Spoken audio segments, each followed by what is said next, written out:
I'd like to acknowledge that we are on Treaty 1 territory.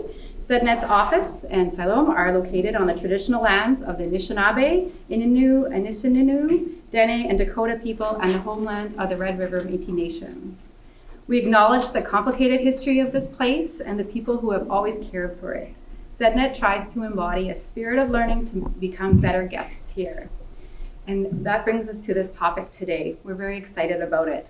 Social enterprise and supported employment is part of an inclusive economy for all and contributes to economic reconciliation. So we welcome you all here today. We'd like to thank Siloam Mission for being our host. Thanks, Kendall, with that.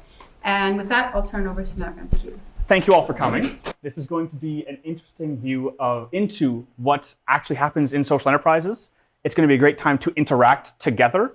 So the first half is going to be a panel where we're going to be discussing things that happen inside Siloam. We've got 3 excellent guests to speak into those situations as how can we improve the way we're doing things? How can we make sure that we're both balancing impact and revenue to make sure that things are sustainable, but also focused? I'd like to introduce our lovely panel here. They've all very graciously agreed to share their time and their knowledge today. And we have first Kendall from Siloam, the Building Futures Manager, leading the social enterprise employment program at Siloam. Thank you very much for hosting us here. Absolutely. Then we've got Lauren, Operations Manager at Ray. She's got experience in startup operations, customer service, and broader operations. We've got Ian from Light, Local Investment Towards Employment. He's got experience in marketing, branding, coordinating partnerships, and impact evaluation systems. Formerly marketing communications, now acting ED. And Lisa.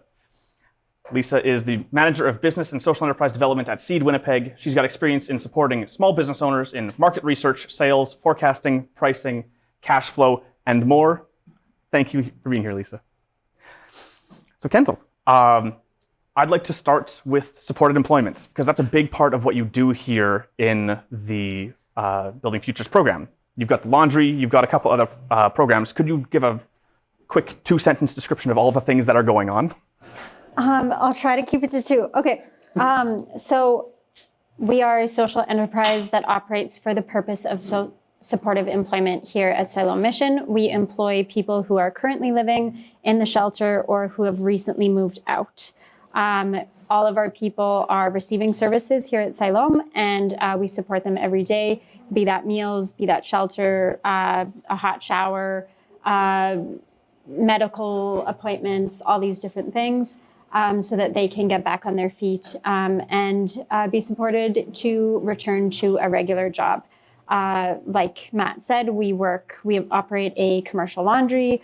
We also have a neighborhood beautification team that goes out in the community and picks up garbage and needles every single day. Our people work in the dish pit here at Siloam. We have people, one person works in shipping and receiving. We have one person who works doing clothing sorting downstairs. And we have 2 people who work in our Indigenous healing space as scaves. So we are expanding also the number of departments that we work in, and hopefully that's all part of what we're going to talk about here today. Yeah. I would like to start with a specific story of someone who has been in the supported employment before. What was it like for them, and what was their journey? So we have someone who's graduated from the program, and they're now working full-time permanent in a role here at Siloam. We have several people doing that, but specific to our program, we have Neil, who was a resident of our shelter, receiving services here, coming to the drop-in for meals, and started on the Mission Off the Streets team, our most crew, picking up garbage and needles in the neighborhood every day. When we opened our commercial laundry, he was the first shift and told us that, oh, I actually have commercial laundry experience. So we're like, well, how did we not know that? And why haven't we been utilizing that up until now? And so he was the obvious choice. And then as the laundry grew over time, from 2019 until now, he became the obvious choice to become our laundry lead as of about a year ago. And now he mentors and leads other people in their employment in a supportive environment here at Siloam. In supported employment, there's often some challenges that come along with having employees who need support. Could you detail some of the challenges that have come up? I know often it has to do with coming to shifts or having capacity to get the work done. Are there other examples that you have, and how did you work around those? Well, we're really lucky here at Siloam that we have really generous donors, really generous funders. So we're able to kind of pad each shift with maybe an extra person or a few extra people, so that if all of the people show up to a shift, then we just kind of share in the work that day. But our purpose here is to provide employment. So if that means that there's an extra person on a laundry shift or an extra person out on the most crew that day, that's great. We can all be friends and get together and work together. So that's one way that we ensure that we have some backup on those cases that people don't show up to work that day. And then we make a lot of, we hold a lot of room for people in their employment, that we understand that they've got life going on and that their life looks probably very different than my life at this time. So showing up to work could be something that they are really struggling with. But one thing that I always think of, it's a thing that you learn in AA, that when someone comes to a meeting late, that's often a sign that they may not have made it to that meeting and that they need your extra support in that moment. And so when someone doesn't show up to a shift, or when they show up to a shift late, or you just notice that they're a little off, that's a sign that they just need you in that moment. And so coming down on them really hard and being like, I can't, we've been talking about this for weeks, and I'm like, I needed you here, and I ended up doing the laundry today, and what? That's a sign that they just maybe they need somebody to talk to, or maybe it's as simple as they didn't have bus fare, and so they walked in the cold. So what can I do to meet your needs in this moment, instead of just coming at you and saying, I can't believe you didn't show up to your shift today, which is probably what would happen in a normal job. So holding space, focusing on what their need is and how we can make it happen for them to be able to arrive to work ready to go at least as much as can happen in that day. Mm-hmm. Lauren, I think there's been I believe there's similar situations that may occur at the Ray Moving Service. Do you have anything to add there? Yeah, I mean, the wheels were turning a little bit there, just because I'm no longer the social enterprise manager, but during my time in that role, that was for sure a challenge. And it is a smaller operation, but having backup was less of an option, actually, because we all have to fit into a vehicle, and you don't want to over staff, because then if they all show up, then they can't all work. And so it was a lot more precarious, I would say, needing everyone to show up. And we are booked for a job, and it has to get done no matter what.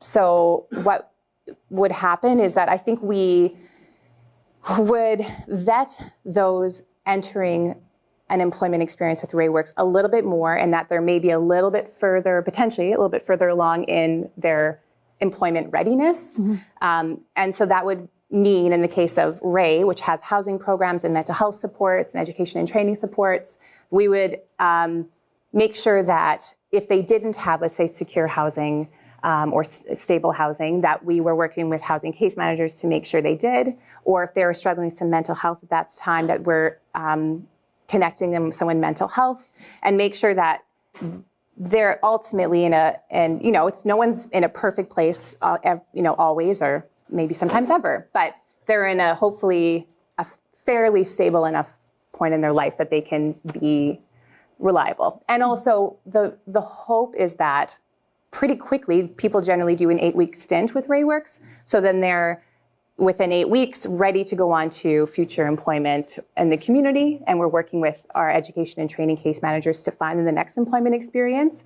And it may not be as, supportive of a work environment. So we want to also ultimately instill with them a sense of realistic expectations. Mm-hmm. So that's a pretty tough balance, because we understand that life is always, can have a lot of flex in it and is not always stable. And we're there to support them. But at the same time, we have to teach them sort of what the expectation in another workplace would be so that we're not setting them up for failure. And I think it's safe to say the current social enterprise manager, Chris, is here. And I think it's safe to say that that is like an ongoing balance. And it's tough. So you said 8 weeks through the training program, then on to different employment. How long is it at the Siloam? Well, that's kind of a question that we're playing around with. Originally, we had gone with like a 6-month program, but we found that finding housing and getting, often, dealing with like substance use, mental health, dealing with all of that in 6 months is really a lot to ask of someone.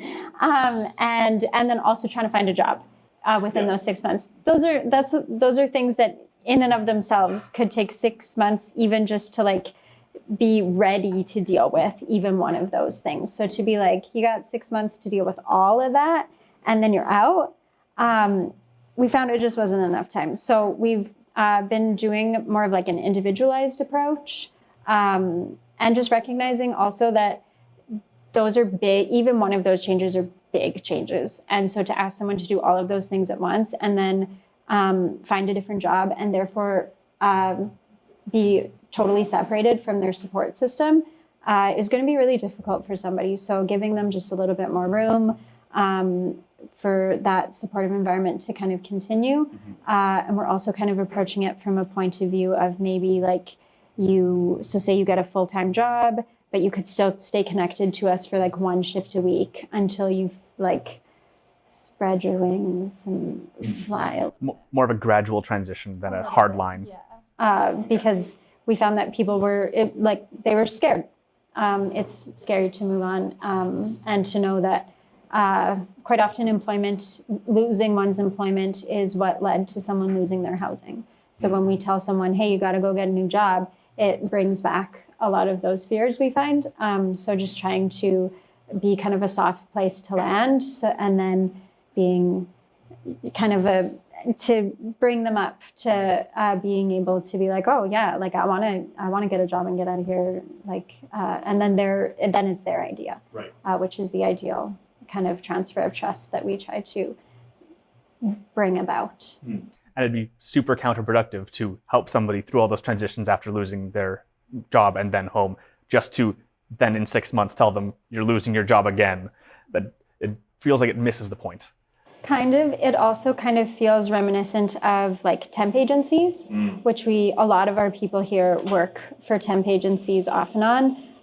And often what we see in temp agencies is that if you do one thing wrong, if you don't show up to a shift for one day, you're done.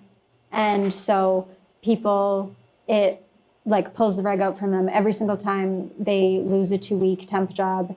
It just brings it all back up. And then so feel a 6-month employment program might bring up the same feelings.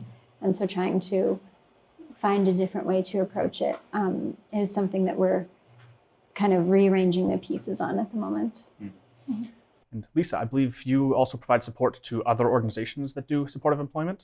Are there any other things that you've learned there about how to provide the support or the timelines that might speak into this? Yeah, so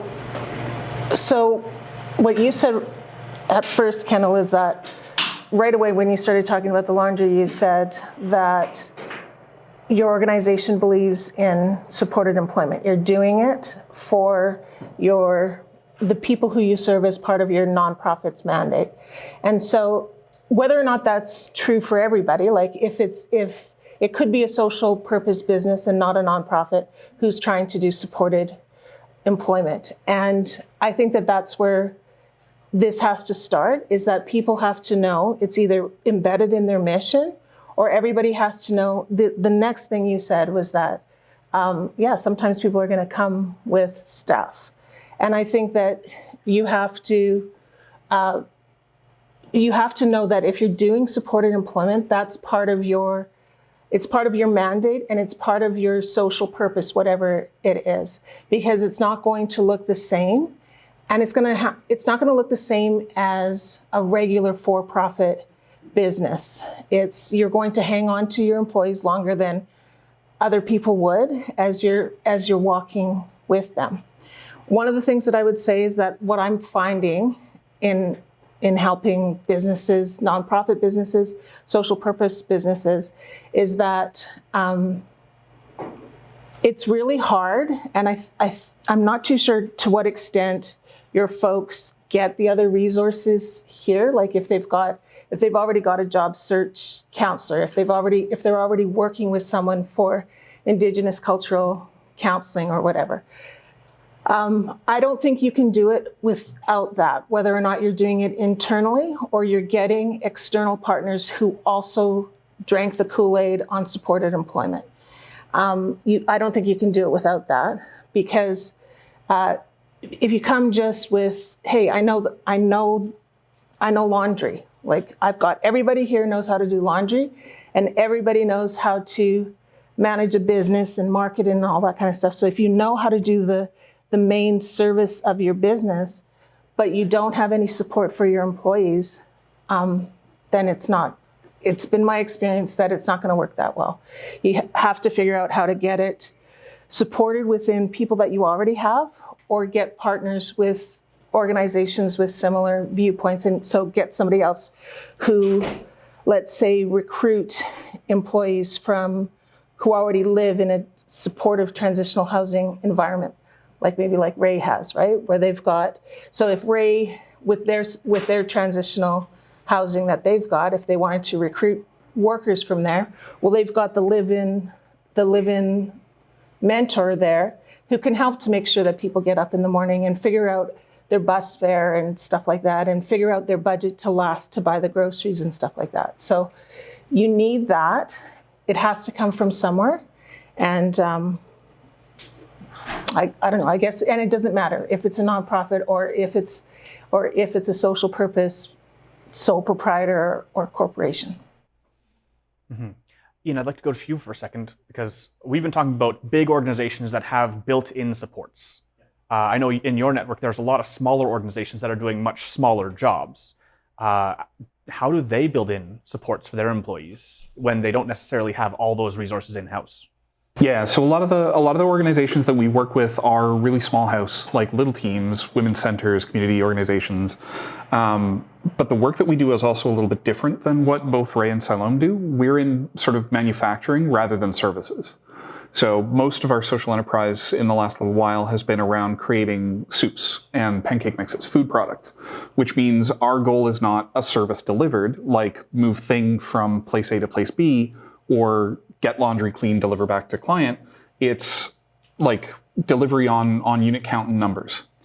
The result of that is, like what I think both of you guys have kind of hinted at, is identifying what is the nature of the flexibility that's available for you to account for life happening or support being needed. Because we're dealing with, for example, 8,000, 9,000 units of food product, a lot of that comes down to timeline. We don't deal with, or our partners don't often deal with, like 5 people showed up to work and we've only got work for 4. It's usually, we've got a bunch of extra ingredients. What do we do with them? Do we have time to make something out of them? Are we meeting our deadlines? Like, can we deliver however many units we need to get into the hands of the customer on time for their deployment?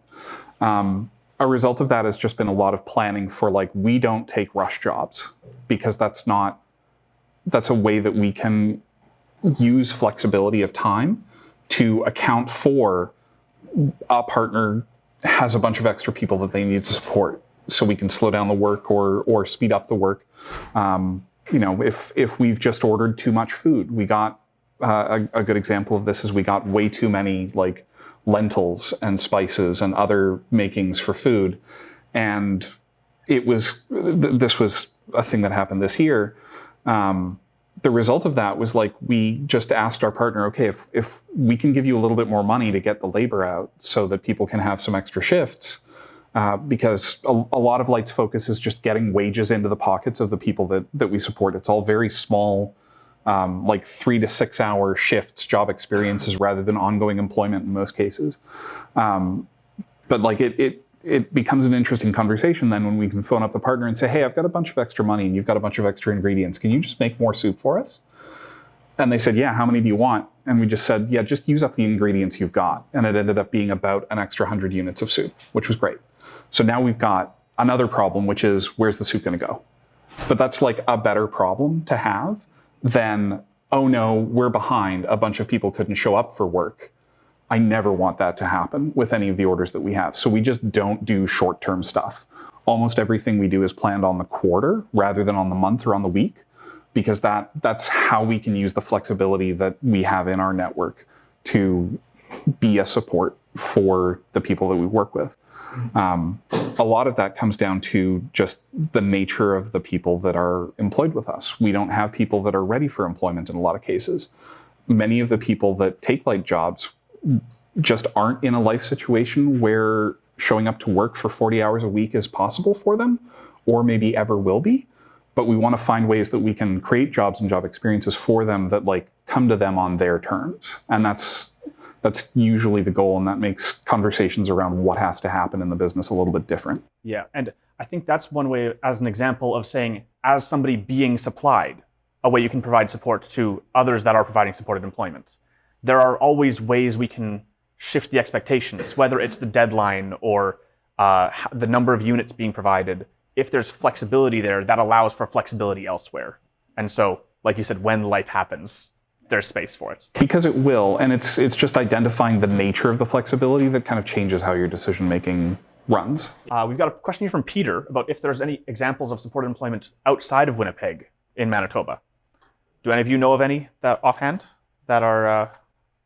I know of, like in Brandon, there's the Brandon Neighborhood Renewal Corporation, Okay. and I believe they have a social enterprise that is like a food saving, and I believe they hire community members to work in that as well. Okay, so in Brandon, a food recovery service, trying to get food that would be waste otherwise, trying to turn it into useful food while providing that supported employment. Yeah, they spoke at the gathering this year. It was really good. They're very well developed. Since it's mentioned, SEDNet Gathering, we're going to do a little plug there. It's a great time. Partners here, so got to make sure we give them the love. I know there are also examples up in Thompson where the simple act of providing the employment is often the support that people need, because there are more people than jobs up there, and it's difficult in a small community to find that space for where can you provide additional employment. And there are people like the Thompson Neighborhood Renewal Corporation working on improving those situations, trying to bring more social enterprise into the community so that there are more jobs like that. Is Juniper Center still active up there, or do you know? I do not know. Okay. And also to kind of answer Lisa's question, everyone at Siloam working in the social enterprise, since they are community members here, receiving services here, then they are all connected to kind of the transition services caseworkers, housing focused caseworkers. If they need to go to see the nurse or get like an eye test done or whatever it is they may need, it's all accessible to them. And then many of the people in our program are connected to the long-term housing workers here because they recognize that they need that long-term support. Or there are other people in the program who are connected to supports like housing supports and such like at other organizations. So we try to make sure that everyone's like housing is our number one goal within the program. So everyone in the program should be pursuing housing and maintaining housing. So that's a focus for us for sure, and making sure that they have what they need and focusing on what it is that we need to bring to them to be able to do that. All right. So moving on to evaluating opportunities and ideas, because I know you have been looking at potentials for either expanding the existing services you're offering or moving into new segments, trying to offer new products, new services. What have you been considering and why, if you're able to share those?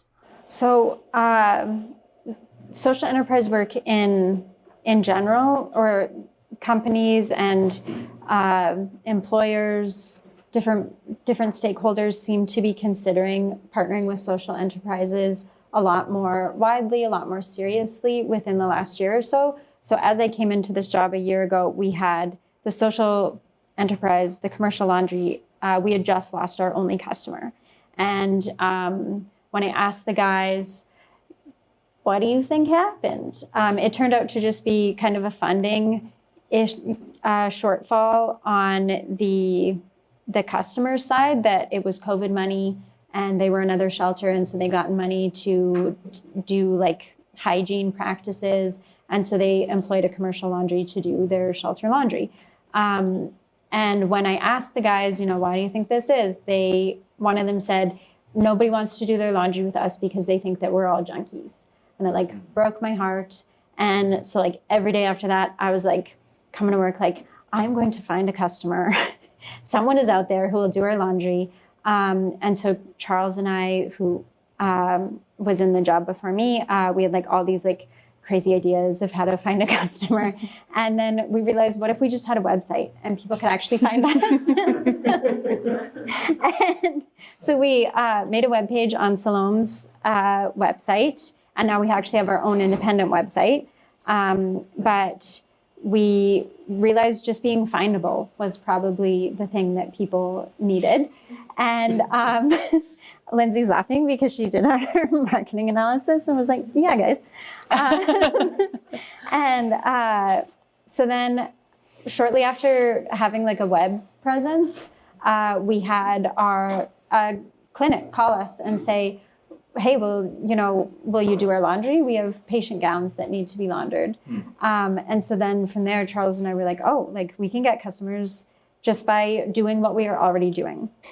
So we have now come into a lot of different kind of offers or different options that we are hoping to take on. So we have one very large contract that we do a lot of jobs for, neighborhood litter pickup, laying fabric for a new road, all of these different really cool things, dirty jobs that they don't want to do, and they have our crew come out and do it. We also have a really cool opportunity. We did one with them, and we're also hoping to partner with Ray a little bit on this, which is doing mindful encampment cleanups with Main Street Project.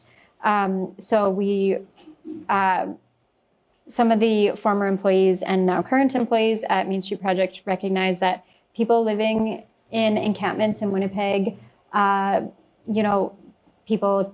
residents of Winnipeg criticize them for, their space being really messy and they have all of this garbage. But I think it was Adrian Dudek who said, like, they don't want to live amongst their garbage. They just don't have disposal services in the way that we do when we live in a house or an apartment. So if we were able to provide that with them, I'm sure they'd clean up their space a lot more. Turns out, yeah, that's exactly what would happen. So instead of having police come out and get rid of an entire encampment and make them get rid of all their stuff, their family photos and their livelihood, their sleeping bags, their everything that they own, and stuff that they need to survive, we can just come in and say, what would you like us to haul away from you, as if we were a regular City of Winnipeg garbage truck.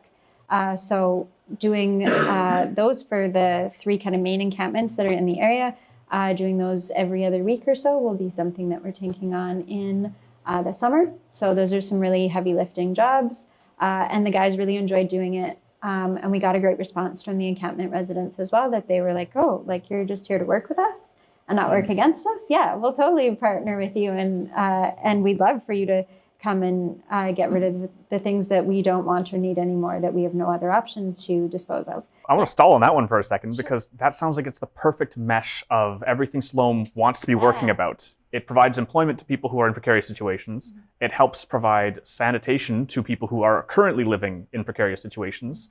It provides access to the people who are not yet in a shelter but might one day want to be, and allow them to transition from encampment to shelter to potentially permanent housing. It checks all of the boxes of things that are good about how Siloam could work within it. Yeah. When we go out to the encampments, each time that we go to do a cleanup, they have had their van outreach team there pretty regularly over the last month prior to our coming there. So they've already kind of like made those inroads with them and said, hey, we're going to come out and, Siloam's going to be here. And then the day before, we go out with our crew and say, hey, we're going to be here tomorrow. We're going to bring garbage bags and garbage pickers and big bins so you can put your couch and your lamp and your bookcases that you've got here and don't want anymore into the bin, and we'll take them away for you. And we got a great response. Then when we spoke to the city about it, they were like, oh, we never get that response. And we said, yeah, because you're going in with 3 police officers and not the support that these people recognize as something that actually is helpful to them. So it was a really cool opportunity to kind of have this like perfect coming together of what is helpful to people in their employment, what is helpful to kind of pull together Siloam Mission's mission in our work, and also provide a really great service to people who hadn't previously received that service at all before. So it was great to kind of see all those things really come together. So, yeah. So it's opportunities like those, to answer your question, it's opportunities like those that we're kind of looking for. Something that is logical and kind of organically grows what we're already doing, instead of like totally going out to left field and just being like, I don't know, let's like be a painting company now, or let's make cookies or something. We kind of just extended what we were already doing into an area that we can provide a really meaningful service to. So for the most crew, things like general labor, litter pickup, garbage disposal, that's a great extension of what they're already doing. Laundry clients, trying to play into what we already do well, shelter-based laundry. We're still working out bakery laundry and clinic laundry are kind of our avenues that we're currently on and wanting to just extend doing those things well. And then we have also kind of veered into like cleaning apartment buildings in a new project here with Siloam that we can't talk about yet. Excellent. Not that I'm not talking about it, but that you've got new opportunities coming up. That's great. I have a quick question. What's the main driver for the growth? Is it pressure to create more employment opportunities, like more positions, essentially, that you can employ more people? Is it that you have pressure to bring in more revenue so you can be more self-sustaining, so that you're relying less on other funding sources? Is it, those are probably the 2 main drivers. Is it a combination of those things, or where is that? It would be a where's combination. The motivation coming from? A combination of those things for sure, with a heavy, probably 20% funding and a concentration of 80%, let's make new employment opportunities happen. We have a wait list probably 6 months long to get into the program. And that's partially because we have a lot of people who are in the program and not ready to move on because they have so many life factors happening with them, but also influx of people and the rising number of people who are unsheltered and just having difficulties making a full-time job happen. So people who need those supportive work environments, those numbers are really on the rise. And so we are, I think when I came into the job a year ago, we'd have maybe an application or 2 a week, and it would take somebody 2 or 3 weeks to get into the program. And everybody knew that once you put in your application, you just wait a little while and you're good to go. And now people are asking, and I'm I will almost say you might be better off applying for a regular job and just trying to make it work, because I don't know when I would be able to get you into this program. So trying to get more hours, more work opportunities, more shifts for people, just because we have so many people who need the program. So then I guess that factors into your decision making when you're trying to evaluate, because having enough people is not the problem. It's finding the work that's paying them. That is the main problem then. What's going to give us the most work? What kind of job needs 5 people to go out instead of 3, or 10 people to go out instead of 5? Those are kind of the opportunities that we're hoping to find and to be able to also create revenue from, so that we can put that money back into the program and therefore create more jobs and then more revenue and more jobs. So it's all kind of this like self-feeding cycle. Yeah. The ideal social enterprise cycle. Exactly. Lisa, Ian, anything to add on factors when evaluating ideas? Anything you heard in there that we might not have focused on? I think for looking for a business idea, you named some things, Kendall. Right away you said, like, what do we already know, right? So do that assessment of what do I already know? What are my skills and experience? What is already there?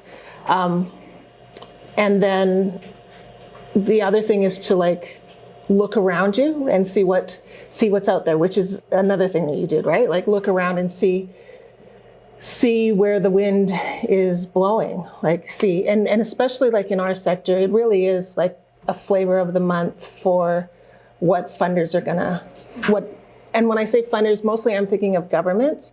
Some funders are very consistent, right? Like foundations and stuff are very consistent. United Way is very consistent. There's lots of funders that are consistent, but governments sort of change, and which sounds like why you had that initial customer, right? Was because they accessed some COVID money, which was an initiative from the government. So yeah, look around, see what's out there, assess what you already have. And one thing I wanted to say about your marketing, when you said like, when you were like, maybe marketing, maybe like we tell other people about us, you were just sort of like kind of shy talking about that.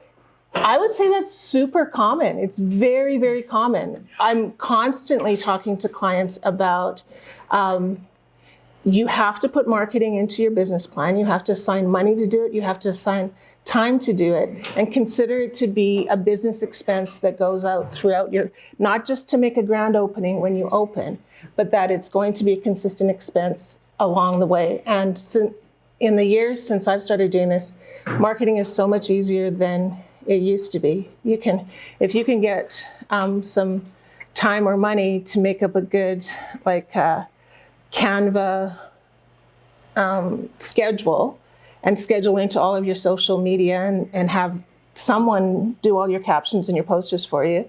And that can go a long ways. You can really sit over the months. But I think that it's surprising that how many people don't think of that they need to market. People get to opening their doors and doing their grand opening and then not doing their marketing. I'm working with a client right now who's actually doing really well at their marketing, and you're wearing one of their marketing tools. So that's Ida Worker Co-op Bakery, and they really see the value of doing marketing, and they've got a lot of different ways to do it. So yeah, I think it's great that you started with, let's just see if we can tell people about what we already do. That's a good start.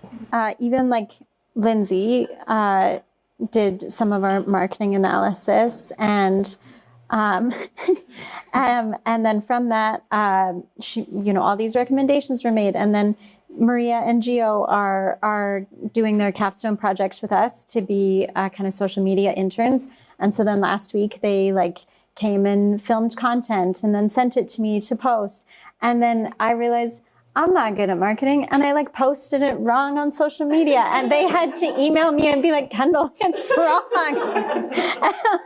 So also having the right people who know what they're doing and are really great to be able to design things for you and put time into it and take it off of our plate. I think often the marketing end of any business, but certainly in a nonprofit-based business, gets thrown onto the side of somebody's desk who does not want to be doing the social media and is not good at the social media. So don't have us. Don't do it.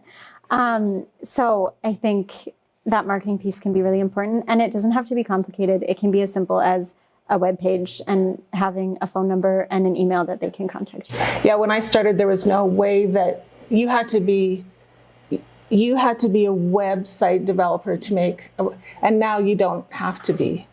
But still, you don't want to do it off the side of your desk either. You still want to get somebody to do it, but. Well, and also I feel like it's not as simple as just, okay, start marketing. There has to be a lot of, is this true? Just start marketing. Well, because there has to be some thought behind how are we marketing ourselves? Like, who are we? How do we want, it's easy to talk within the sector with people about who we are and they kind of get it. But if you're not just working with like social procurement with government agencies, let's say, but you're actually just, putting it out to the wider community and your Siloam mission, and you think there is a certain, number of stereotypes that people might have around Siloam mission, and you're contending with that, I would imagine as well. It's like, how do we want to put ourselves out there? What is our messaging? And I think probably any nonprofit or probably any agency or anyone starting a social enterprise where they're offering supportive employment may be working with a similar or a parallel demographic where there may be certain stereotypes they're dealing with. So there needs to be some, you need to actually focus, I think, some time and maybe get some expert advice on like, how do we want to, who are we to these people? I mean, we are who we are, but is there a spin to it? Are we just putting ourselves exactly out there as we are? Or do we want to just highlight certain aspects of who we are? And in my experience, it was more complicated than I had anticipated. It needs a plan. Like, it isn't just like post some stuff on Facebook and then do that again next month. It's like, you need a plan. Yeah, for sure. It's about, like, to me, it's about guiding the potential customers that you think exist to understanding first who you are and what you do, and then deciding, we are actually interested in that. And one of my favorite parts of that story is the assumption that, people don't want to buy from us because they think they have their stereotypes of homeless people and they think that's us. But then you started marketing and that test said, nope, that's not why. It totally dispelled the assumption that was sitting there because you saw the potential and that there might be an opportunity. Mm-hmm. And I think I remember when Charles and I were first trying to like figure out how we were going to market, and we were going to do all these things, and we were giving someone a tour who was coming here to maybe be a laundry customer, and we were like really excited. They were like important and all these things, and so Charles and I got like all dressed up. He put on like his like a blazer, and I'm like in heels, and we're all ready to go. And then the person got here and said, I can't find anywhere to park because there's a person sleeping in every parking space. And so, but they were still willing to consider us as a laundry customer. So then Charles and I were like, we are who we are. If I'm going to wear my like laundry sweater and my jeans and my steel toe boots because I was out with Most that morning, like they're coming here because they're willing to do laundry with us, or they're willing to consider us for some service. So let's embrace that, because that's who we really are, and trying to be like fancy they're gonna find out, because they're gonna come here and try to park and not be able to. So that's just how it is, and that's okay. And that's maybe that's the work that they're wanting to engage in by being our customer. I think there's also something to be said for just making sure that you're accessing all the channels that are available to you. A thing that I've reliably seen among nonprofits is we tend as a sector to be very insulated.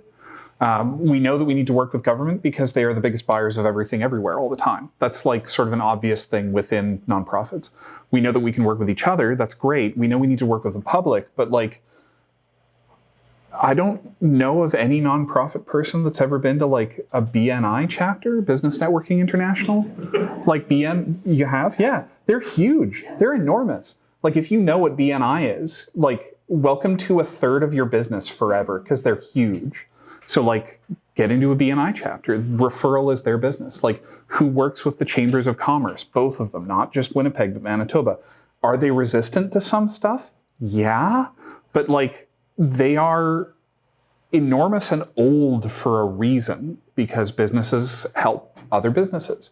Like this is one of the core challenges of being entrepreneurial also, is like you are inviting yourself to a community that often doesn't want to advertise that it exists. Everybody knows that Facebook exists and it's a channel. Everybody knows Twitter exists. It's less of a channel than it used. Oh, sorry, X, whatever. Who cares? But like those are really the obvious places, and they do require a lot of a certain kind of investment. But like $600 a year for a Chamber of Commerce membership, when you can just access a massive amount of ongoing long-term people that are there on purpose to do business with other businesses, that's a missed opportunity in a lot of cases. And I would like to see our sector do a little bit more of that sort of self-legitimization work of like, we're not getting, we might think that like, oh, the Chamber of Commerce, they're so old hat, they're very old traditional business, we're doing things new and differently. So like, join them and take them down from the inside. Like, there's no problem with that. But it is a missed opportunity if we don't think about it. Well, and the problem is too, RayWorks does a lot of work with other nonprofits, and that will continue to happen. But one of the barriers sometimes in some of those relationships is they can't pay us. And we are also trying to, bring some revenue in. And so those are really easy relationships often because they get what we do, we get what they do. But then, inevitably when it comes to like, well, payment, and they're like, ooh, and we're like, oof. Yeah. It's just, it's a huge barrier. Well, and then you get into business spaces where the problem is almost the opposite, right? Where money is always going to be first in a big business space. So that side of the conversation, getting good at having that side of the conversation has its own benefits. And then you've got to convince them like, here's the social stuff. Like they very much mirror each other, I think. One thing that we experienced with one of the very large contractors that we work for the Most crew, we were having some troubles with some of our people were experiencing life stuff, and we weren't able to show up to the job site a few weeks in a row. And that was just, we were having like genuine emergencies with these people. And so like the person who would normally drive them was having to stay back and address those emergencies so that those people were like safe. You could tell that contractor was getting kind of like, maybe we shouldn't have gone with you. You guys are unreliable. And then a few months later, they came here for a tour. And we took them on a tour of the drop-in, and they saw those same people who come out and work for them every day sitting in the drop-in, like eating breakfast. And then we took them on a tour of the shelter, and we were like, so over here you actually see like John's bed or so-and-so's bed. And you could see that they were like, oh, these people get up from here, sleeping next to 120 other people, and come to work for us every day. We can probably be a little bit more understanding. So I think that having them come and see your space as a social enterprise, meeting even the people like on their kind of turf, I know it was really helpful for us. And it was key in keeping their business, quite honestly, because it was kind of taking a turn that they thought that we were unreliable. And then the kind of main key point that we are trying to do here at Siloam is that for every opportunity that we see come up, we try to ask ourselves, how can we be our own best customer? So we see Siloam, it's a very large set of buildings and it's growing very quickly. So how do we serve our own buildings best, our own departments best? So when volunteer services says, hey, can somebody come move this shelf for me? Yes, we can. How can the kitchen needs people to come help? Yeah, we're there. There's a new project happening. Yeah, we'll come clean for you. So servicing our own stuff and making ours happen from within Siloam is something that has actually been really beneficial. We did it ourselves when we started the commercial laundry, that we were outsourcing our laundry service to another for-profit company every single day and spending about $160,000 a year on laundry service. And we cut that in half by doing our own laundry service and employing our own people and taking on customers so that we actually get revenue. And now we have some of their customers as our customers. I love it. And I think that's going to fit well into moving to the next section. Carlos, we're going to get to this at the end. Balancing impact and revenue. So we've gone over this, and I feel like we've properly covered this, but I'm going to ask it anyways just to make sure we've got a clear point. What does successful impact generation mean for you and at Siloam? Impact for our people. Everybody has such an individual situation that they are dealing with when they come to work in our program. So some people need like a lot of stuff. They want to talk every day. Some people, I talk to them every day, even if they don't want to talk to me every day. Some people just need like a little bit of assistance and then they're up and out of here. Some people will be here for a long time just because either they don't feel ready to move on, their situation hasn't resolved itself so that they are ready to move on, or there's another factor maybe that they just haven't shared with me yet.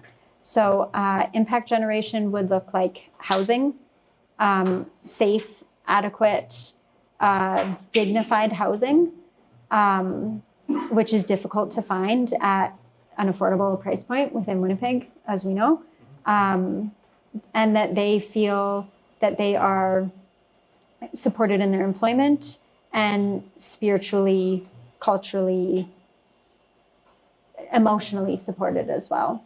That this isn't just like a regular workplace where you're coming and going for your shift.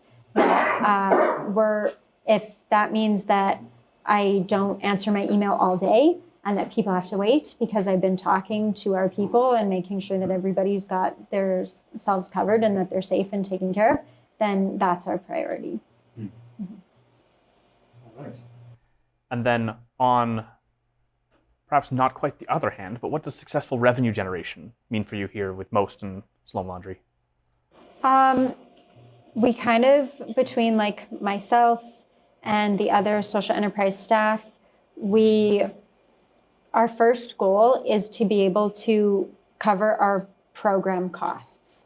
We're not quite there yet, but as we gain more customers, we're certainly working towards that goal pretty efficiently. I believe it was Sean Hogan who told me that I would never be able to cover the entire budget of Siloam Mission. And Sean is not here today, but watch me.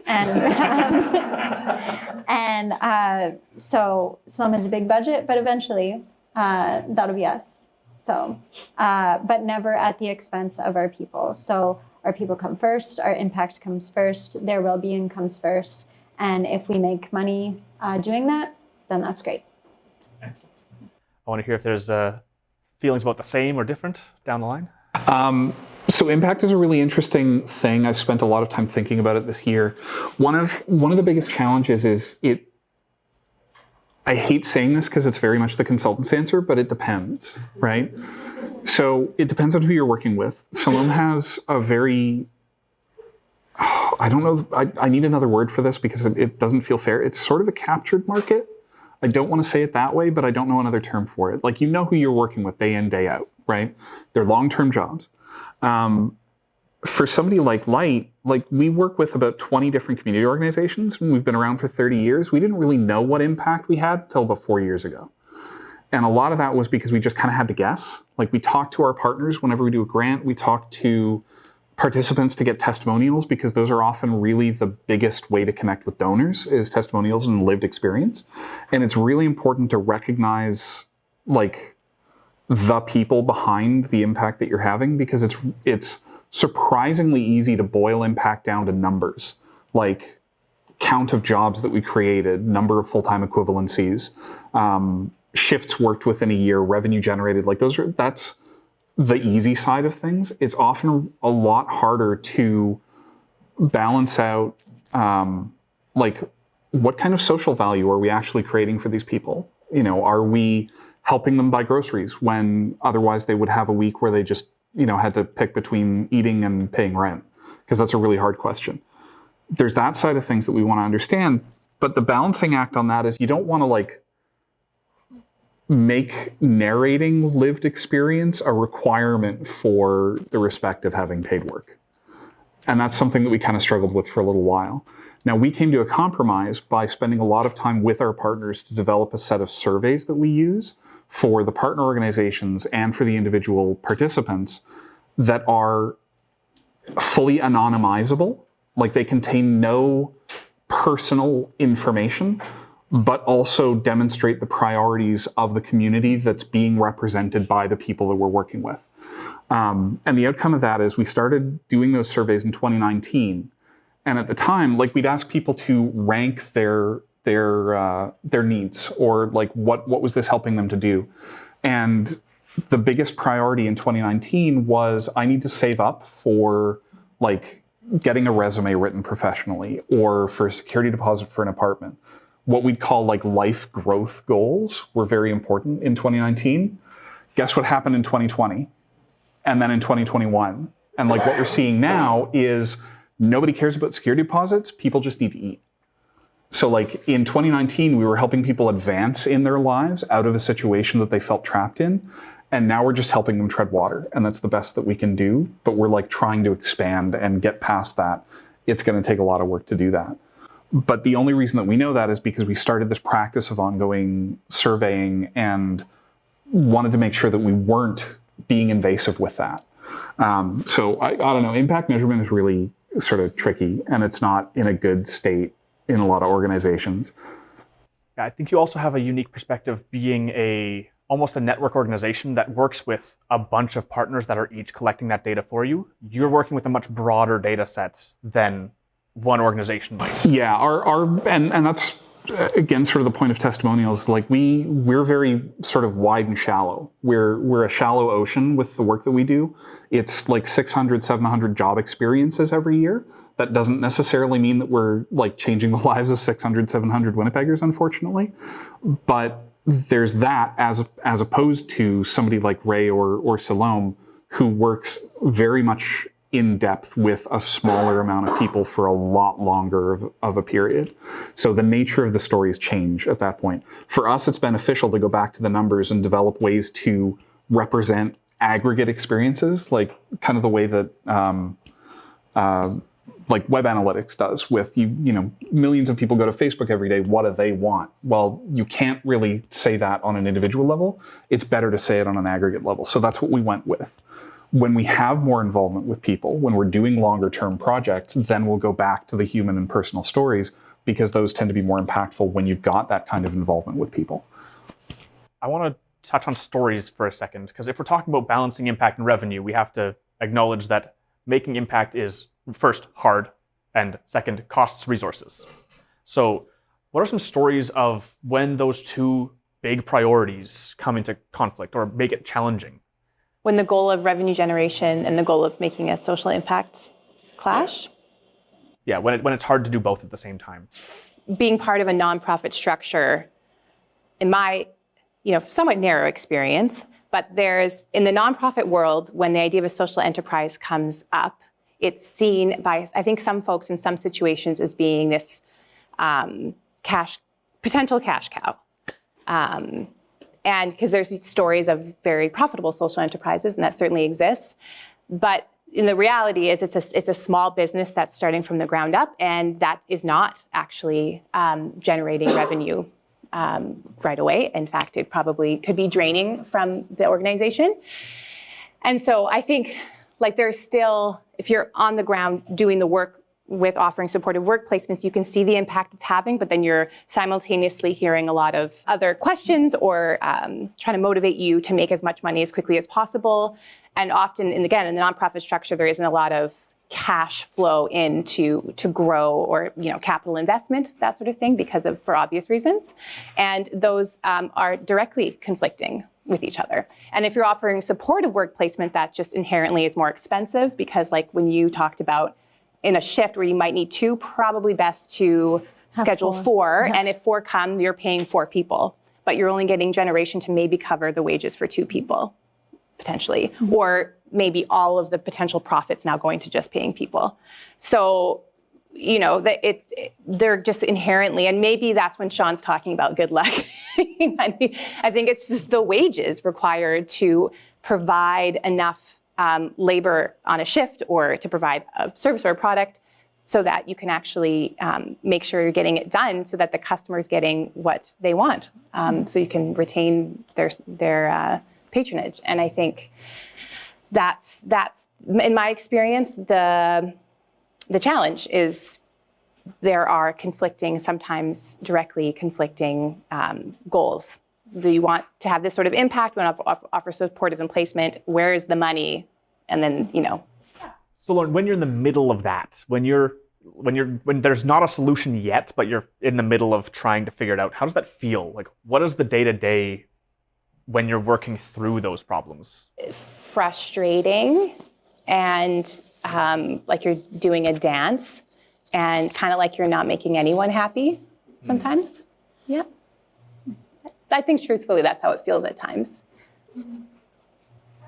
Is that too blunt? No, I was thinking that's what business feels like, because you've got a client and then they're never quite happy with the work that you've done and they want more for less. And it feels like it's the same pressure, just with impact added in to accent it. Yeah. And I think ultimately it just requires a lot of communication with those who are decision makers in your organization to just try to create this level of understanding around like, well, what are we trying to do here? Like, what is the impact we're trying to make? What are our realistic revenue goals? Where do we want to go? And that just requires like, digging deep and going through that process. And ideally before you start the business, sometimes it could be in the middle of it. But I think at some point you have to really dig down and like make sure you're on the same page around, okay, well, how many placements do we want to create? How many supportive work placements? What are our revenue goals? If we want to be self-sustaining, by what point? That sort of thing. So that there's, at the very least, everyone has the same goals in mind. Yeah, I think there's also a lot of the sort of Hollywood math that people forget to do that can be very encouraging if you let it. Like Kendall, you had mentioned that Siloam needs to do laundry anyway. That was going to be a hard cost in the business, whether you were running the laundry internally or not. Every dollar that you're not spending on outsourcing that laundry is effectively money that's being generated by running the business. And people forget to do that math all the time, especially if you're looking at diverse businesses. So and coming back to impact, governments don't like doing that either, which is one of the reasons why before the panel we were having a conversation about like where should our funding exist in the government. This is a problem because if you're dealing with getting people into a more stable footing in life, you're trying to make sure that they are in a better place, you're keeping them out of the justice system and getting kids out of care long term, and that's like a few steps ahead of just getting them through the shelter system and into their own housing in the first place.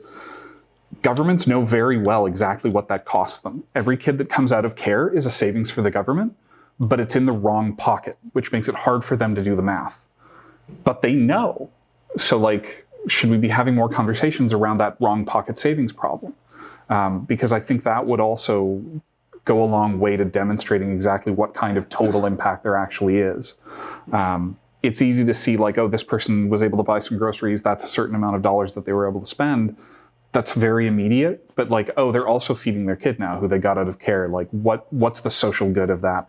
It's really complicated math to do, but I think we should start doing it more because we'd all feel better about ourselves if we did. Yeah. And I think when you're having those conversations about like, if you want to just talk financial, just like the numbers of it all with people within your own organization, tracking, as I'm sure you are, and we've started doing more with Ray, is how much are we providing, cost savings within the agency. Ray Works does moves and junk removal, so now we're tracking, to an exact dollar, the value of the moves that we're providing internally, and that saves our housing department thousands and thousands of dollars a year.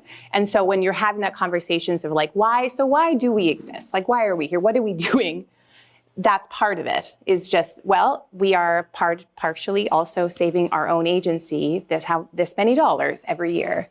And I think that can help with those conversations as well. Those kind of hard conversations sometimes that they're like, well, so where's the money? And you're like, well. Well, the expenses side. Yeah. The answer is it would have been spent, just it would have been spent somewhere else. I mean, when we're looking at the stuff that Light does for our hampers and getting the soups and things created, there was product development that went into that. But like food security it interacts with the supply chain, and this is something that like was foundational to our mission, was the idea that drop shipping hampers into a community by donations from outside of the community without the community being involved, that was a problem. And it's still kind of an unsolved problem. So we wanted to move up the supply chain. Originally, where we did that was by buying groceries from a community organization, which was Nietzsche Commons.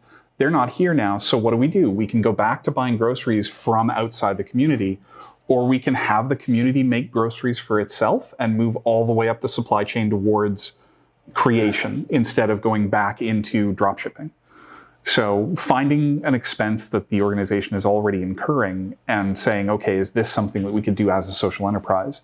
I think that's pretty common. I think we've got a great question here following up on the wage conversation from earlier from Peter again, about how are supported employments able to pay living wage? If not, what are the barriers? Ours does not. We pay minimum wage, except for when we work for this one contractor. Then that contractor pays the staff that come out a more premium wage.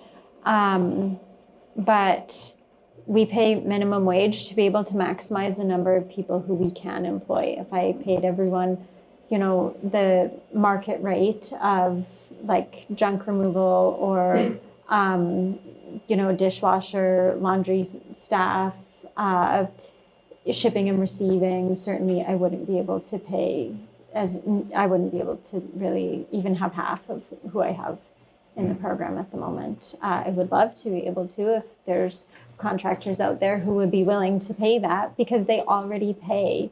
Lots of the contractors who we work with pay people ready or pay like a staffing agency to supply them with workers, and they aren't paying those people minimum wage to come out.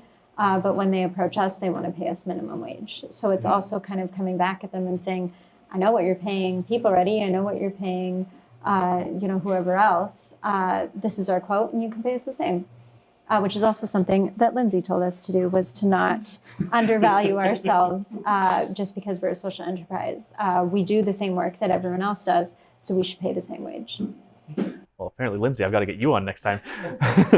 Lauren, I feel like you had more to add on. Well, it's a mixed bag. It depends on the position, but not all positions are. As of the most recent, what's come up the most recently is a living wage. We're already dealing with trying to have way more of an output of revenue generation, and that just adds to the pressure of it. I think probably every small business and social enterprise is reeling a little bit from trying to keep up with the incremental increase, which in theory everyone I think agrees with. No one I think would come out and say they disagree with it, but then on the job when you're trying to make it happen, it's pretty challenging, because that's a pretty sharp increase. Yeah, I can say, so from what I've seen so far, I think it's possible. So Kendall said she could do it, except for she would have to hire less people to be able to do it. So I think that's what I see too, that you could do it, but you'd have less people. I think from what I'm seeing, and I'm helping a client right now figure out a plan for government partnerships to be able to do it. So, which is one of the benefits of a nonprofit doing a social enterprise, because they can, you don't have to be a nonprofit to access employment, like training, workforce development training programs. You don't have to be necessarily a nonprofit, so you could do it otherwise. But from what I'm seeing so far, for living wages, it's more likely that you can do it if you've got some outside funding supports to be able to do it, to supplement it. Or perhaps if you have a totally innovative product and service, so that your customers would pay more money for it. If it's along with something else that already exists, then I think that would be a hard sell. I don't know if it would be possible, but if it's totally innovative and you could charge more money for it, I think that would be the example where you could do it without trying to get support from the government. But right now, I think to do living wage, you'd have to do, from what I've seen, either have a small workforce to do it or get government support or foundation support or somebody. There's another really awkward barrier, which is the government itself. It is possible to pay people too much when they need support. And I think that's complete BS. If you're dealing with people who are on EIA or any of the other support networks, there are limits to what they can make before the supports get taken away or reduced. It's junk, it's bad policy, but it's what we're stuck with. So I think a lot of orgs do the math and think, okay, how do we maximize the value to the people that we're supporting? And very often that comes down to, we got to pay the minimum wage. This is the best thing that we can do. Going up to minimum wage right now is what, $15.30 an hour? CCPA is recommending $19.21 an hour. That's like 20 some odd % extra. So yeah, you can pay people more or employ more people. but also there are hard limits in some circumstances for what people can accept as pay. And that's a really difficult needle to thread, which is why we do see a lot of like wraparound supports being, how do we get you your driver's license? How do we provide you non-tangible, non-money benefits that will still provide you a better leg up?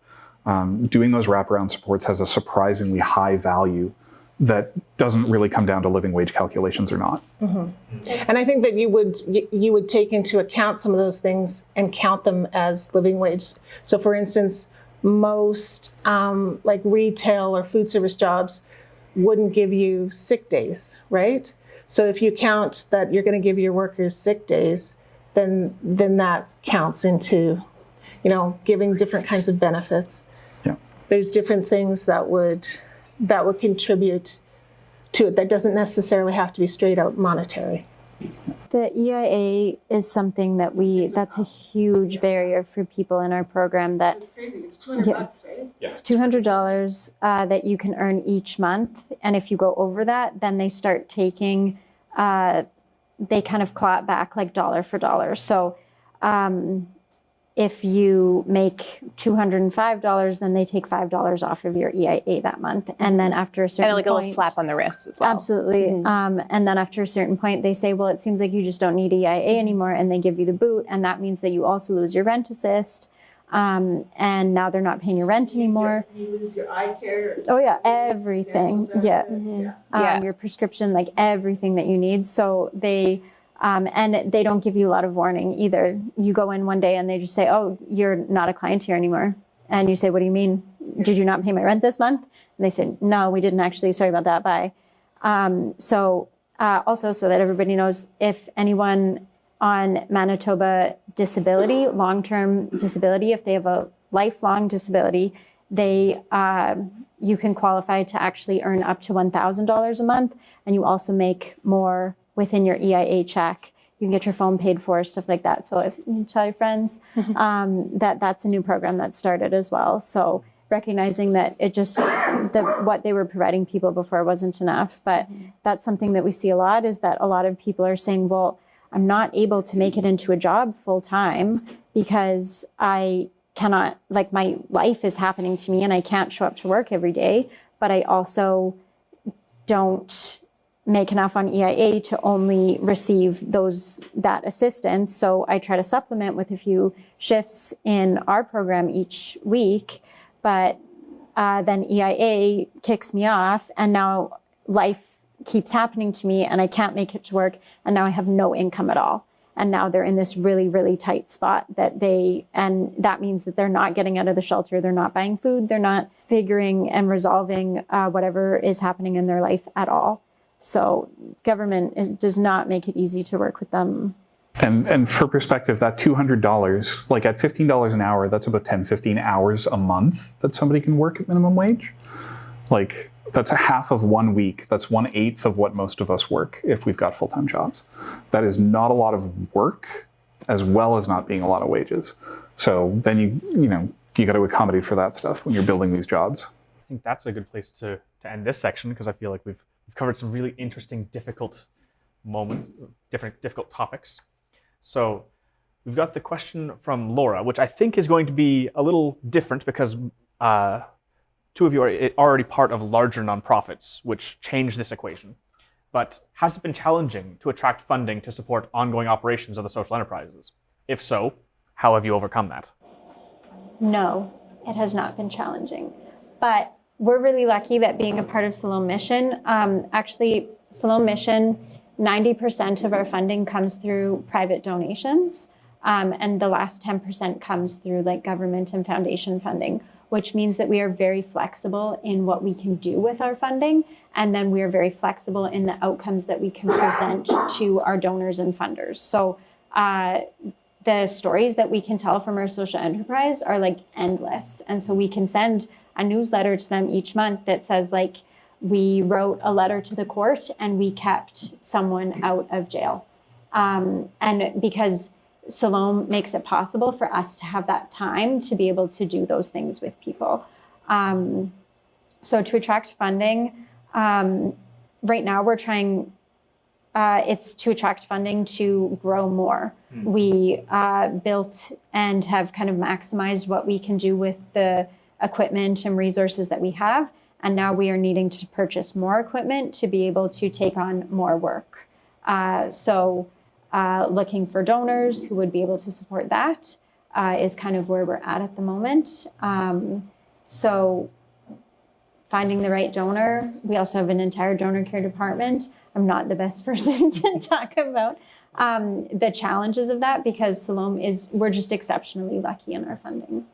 I think that's also one of the unrecognized benefits of a social enterprise within a broader nonprofit is you provide a lot of those non-financial benefits to the broader nonprofits, but also in their fundraising efforts. It's much easier to get a good story that they can use for fundraising by using the work that's happening in the social enterprise. It's a really good space to collect that kind of donor pull. It also, it gives a sense of confidence, I think, at least for myself, that when I'm approaching a potential customer, I think this was also something that Sean Hogan actually said at one of the social enterprise meetups, that Charles and I were like, oh, like we can't seem to find a customer and it's just like kind of like demoralizing that we really can't find this. And he's like, you're still on mission. Like you need to walk into every room being like, hi, you can partner with us. Let us know when. And so Charles and I had a real tough time taking that on. But once we took on a much more friendly, respectful kind of approach, and presenting ourselves really confidently, that we found that people were way more excited to consider us as a partner than they were when we were like, hi, like we're from Siloam Laundry Service and we just really love to have a customer. That people really took that seriously and saw us as like a real option. Ian, I'd like to throw to you now for the discussion about funding, trying to attract it, because I know you pass funding through a fair bit. Yeah, okay. So a lot of funders don't want to pay for staff positions. And that puts people in a really awkward place because you can get funding for capital purchases sometimes, but what most social enterprises need are like managers and staff and supervisors. And like, they're definitely not going to pay for advocacy. So good luck trying to get some money to have some staff time to lobby the government about things. Thankfully, we have SEDNet for that. Or you're volunteering your time, which does happen. I think this really relies on defining what exactly you need the funding for. I mean, we're sort of in a similar position where most of our operations are provided by funding agreements with the province and sometimes the feds and other things. And that I think is very common. But we've also had to have a model where a lot of our pricing and how we do valuations on the food products that we create, the calculations to figure out like how much does soup cost really goes into like we're breaking even on everything specifically so that we can just reinvest it. If the price of lentils doubles next year, we're going to have a shortfall. But if the prices don't change, we'll still be able to do the same number of units that we do this year. So we just kind of don't rely on funding for ongoing operations. I would love to, because I'd love to have a manager who's not me, who's specific to business management stuff. But like, A, good luck getting funding for a staff position that actually covers the whole of the staff position. But also B, good luck finding a business manager that's willing to work at a nonprofit wage, because we're all working for less than we deserve. It's real tricky, but a lot of it comes down to like exactly what the position that you're funding is, and is it a startup or is it ongoing? Because we did get funding to do the startup of the light shop and of the soup projects. Some of it came from accessing Canada Summer Jobs. A lot of the products that we sell right now were developed by a summer student that was part of a federal funding round. Every year we try to get students in to do stuff with us that closes business need gaps. Last year we were lucky enough to have a pair of students who helped us completely rework our impact evaluation structure. And that was 4 months that we got to work with somebody that had like international banking experience, Like, where do you get that in the nonprofit? Students are amazing for this stuff.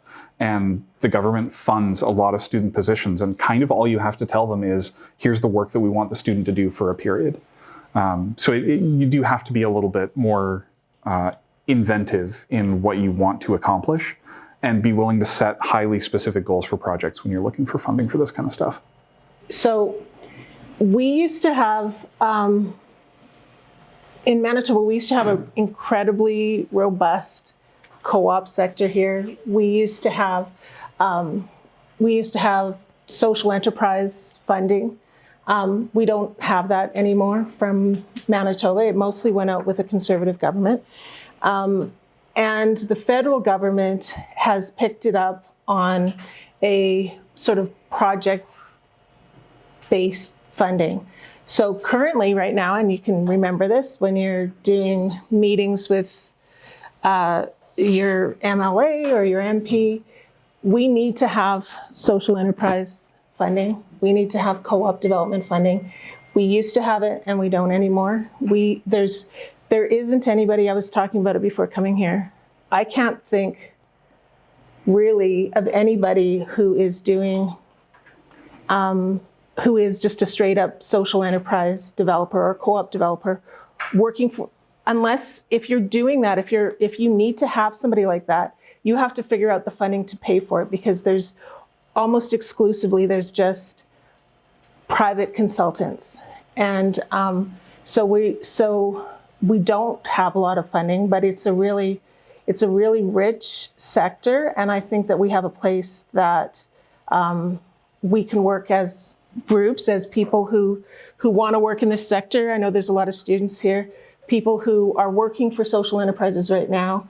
One of the things that you and I were talking about is that I learned how to write a business plan, and I did it myself, working for your nonprofit, right? To be able to do your social enterprise.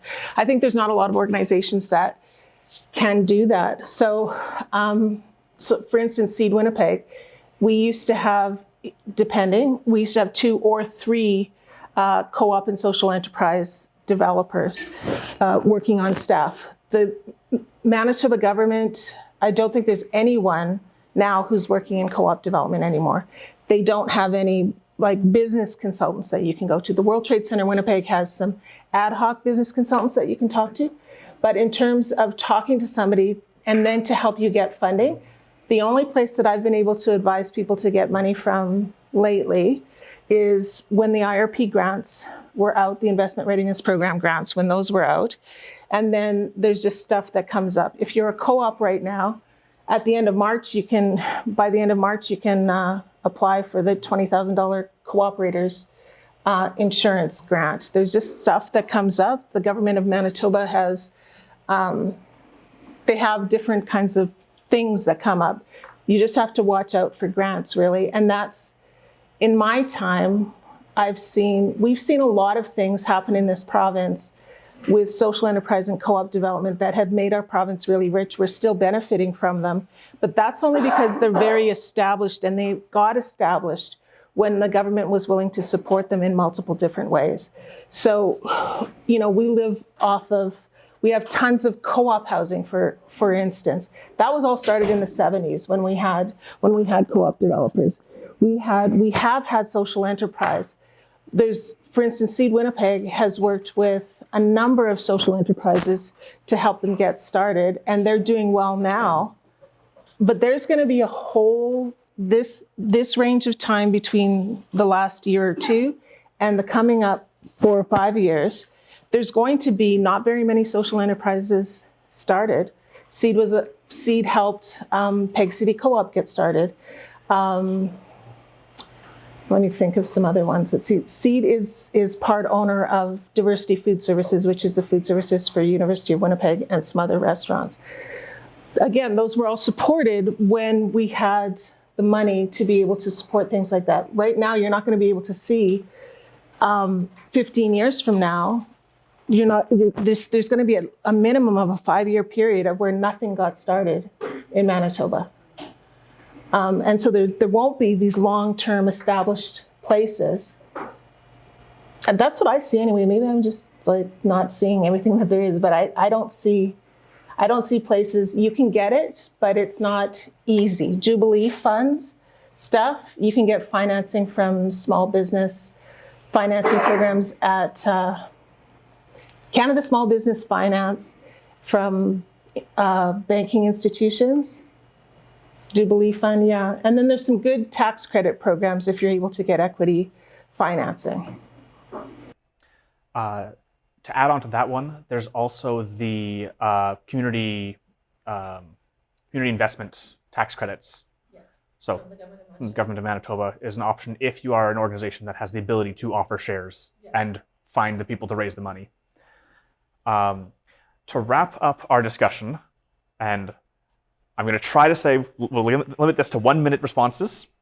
We're going back to Carlos' question in evaluating opportunities and ideas, mentioning a Biosocial Canada report that says that social enterprises are most concerned with skills training and employment services as their main area of impact focus. Why do you think that issue is what social enterprise work at the most? Let's just head down the line. I would, at least in my experience within our social enterprise at Siloam, that's the thing of wanting to be sure that we've passed on skills, practical knowledge, and certifications for somebody to be able to then carry those things on to their next job, something to put on their resume, even if that's like a WMIS certificate, of say food handler certificate. So being able to, but for me to have the time to like oversee people to sit down and do the WMIS certification, like that's a part of my job. And there are weeks where I have to be like, I'm really sorry guys, like I don't have time. Or forklift training. We have people at Siloam staff who are certified to be able to teach forklift training. Have we been able to get people certified in forklift training? No, because we just don't have the time. So I think having maybe like other organizations who are certified in that training to be able to come and like volunteer their time, or for us to have funding to be able to pay them to come spend their time here and teach our people those skills, because it also is a matter of confidence in those people going to a job interview and then being like, well, do you have your forklift certification? And they go, no, but I can get it. And they go, thanks.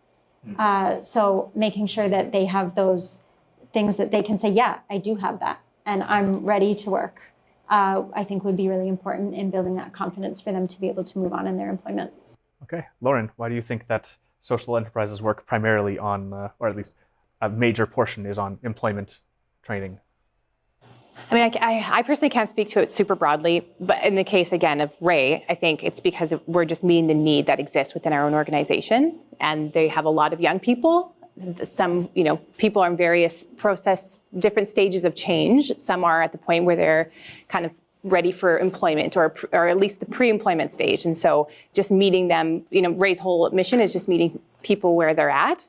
And that's why there's lots of different things that Ray does. But meeting them with how to help them get ready for employment, that's a huge need. And so we're just meeting the need that's right in front of us, staring us in the face.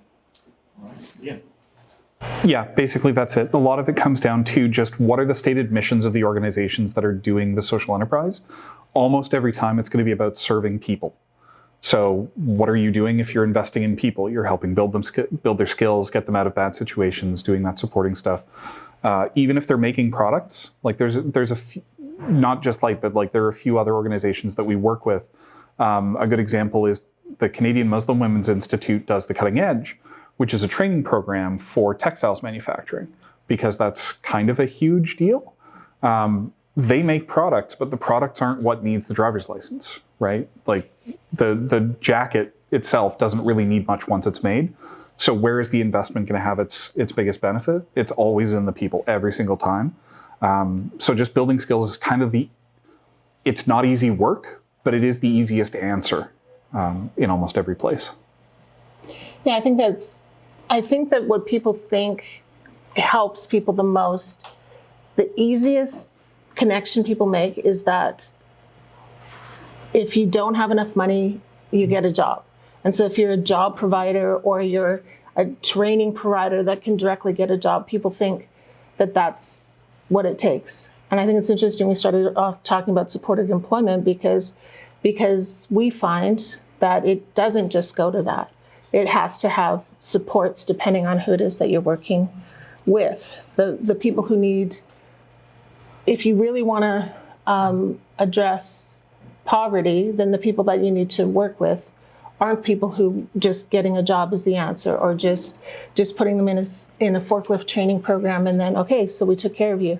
I think that's a common misconception that people think is the way to alleviate poverty or to make a good social statement. I actually wonder in that Buy Social Canada survey how that survey was set up, because if they had like 8 options and you pick an option and everyone's like, well, yeah, like skills training and certifications, employment training, that's really important and people need that. Then you might get a very favorable answer towards that one thing. But if you're talking about skills, like people in our program, we have like journeyman carpenters in our program. We have people who used to be firefighters. We have someone who just a few years ago was a high school teacher. We have had surgeons in our program who come and life has happened to them and they come and pick up garbage every day. So people are certified. They're well qualified people, but they need a lot of other things and they need a lot of resources to be able to get to finding a job in their field, if that's an option for them to re-enter their field. So I would like to know more about the Buy Social Canada survey to be able to know why people answered that. Yeah. All right. And with that, I'm going to say a bunch of thanks. Thank you to SEDNet for helping partner to make this happen. Thank you to Siloam for hosting and providing Kendall as our main featured guest here. I'd like to thank the other people who helped set up the room, and I'd like to thank Caden for providing the AV support today. And then we have 3 different activities that focus on each of the different areas of focus that we talked about today. So thank you very much for participating and being here, and in 10 minutes we'll settle into those activities.